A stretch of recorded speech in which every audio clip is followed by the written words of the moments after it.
Personal lines license exam. Do you know these answers?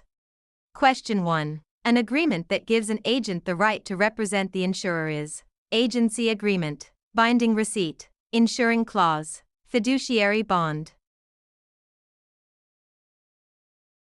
The agency agreement, or contract, is the legal document that authorizes the agent to act on behalf of the insurer.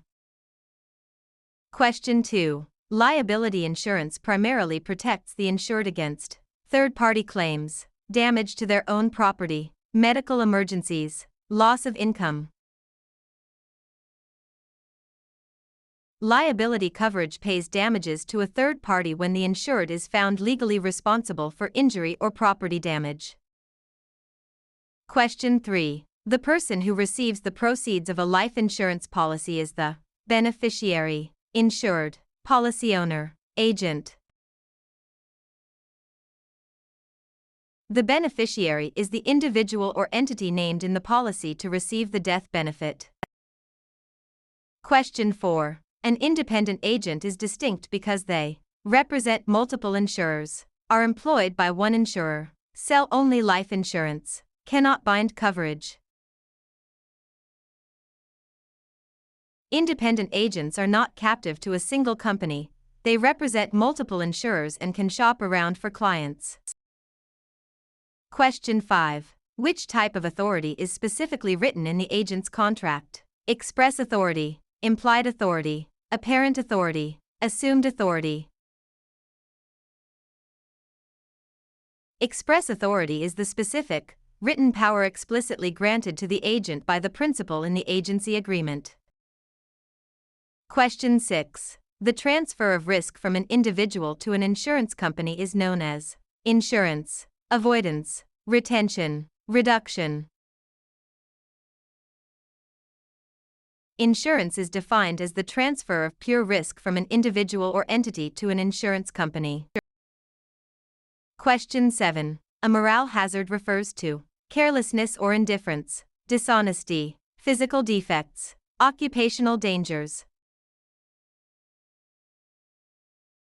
A morale hazard arises from a state of mind that causes an individual to be careless, thus increasing the chance of a loss. Question 8. Which provision keeps a policy in force if a premium is slightly late? Grace period, reinstatement, incontestability, free look. The grace period allows the policy to remain active for a specific time, example 30 days, after the premium due date. Question 9. What type of risk is insurable? Pure risk, speculative risk, guaranteed risk, investment risk. Only pure risks, which involve only the chance of loss or no loss, are insurable. Speculative risks involve the chance of gain. Question 10. What does the insuring clause outline? The insurer's promise to pay, the exclusions, the policy owner's duties, the grace period. The insuring clause is the core of the contract where the insurer explicitly states its promise to pay covered claims.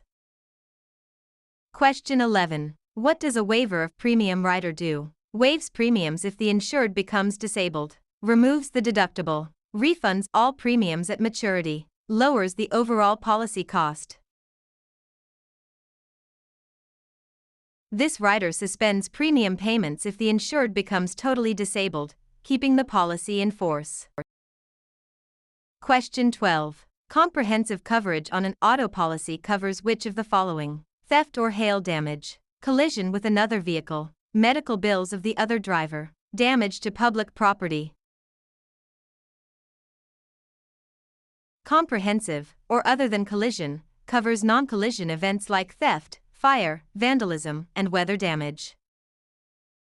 Question 13. In property insurance, actual cash value, ACV, is defined as replacement cost minus depreciation, original purchase price, current market value, assessed tax value. Actual cash value is a valuation method calculated as the replacement cost of property minus physical depreciation. Question 14. Which entity ensures consumers are treated fairly by insurers? The State Department of Insurance, the Federal Reserve, the SEC, the NAIC, directly.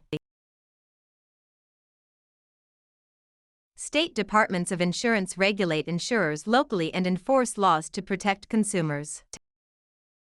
Question 15. The amount an insured must pay out of pocket before the insurer pays is the deductible, premium, copayment, coinsurance.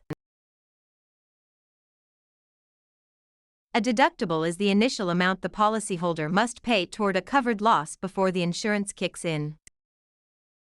Question 16. Which of the following violates the principle of utmost good faith? Concealment, underwriting, indemnification, subrogation. Concealment is the intentional withholding of material facts, which violates the utmost good faith expected in insurance contracts. Question 17. A policy that provides coverage for a specific period of time is called term life insurance, whole life insurance, universal life insurance, variable life insurance. Term life insurance provides temporary coverage for a specified term or duration. Question 18. What does life insurance primarily protect against? Financial loss from early death, medical expenses, property damage, disability. Life insurance is designed to provide financial protection to dependents in the event of the insured's premature death. Question 19. Which health insurance policy feature prevents overinsurance? Coordination of benefits, exclusions, grace period, incontestability clause. The coordination of benefits, COB, provision ensures that multiple policies do not pay out more than 100% of the medical expenses. Question 20. Which of the following describes indemnity? Restoring the insured to their prior financial state, making a profit from a claim, paying punitive damages, providing lifelong health coverage. The principle of indemnity states that insurance should restore the insured to the same financial condition as before the loss.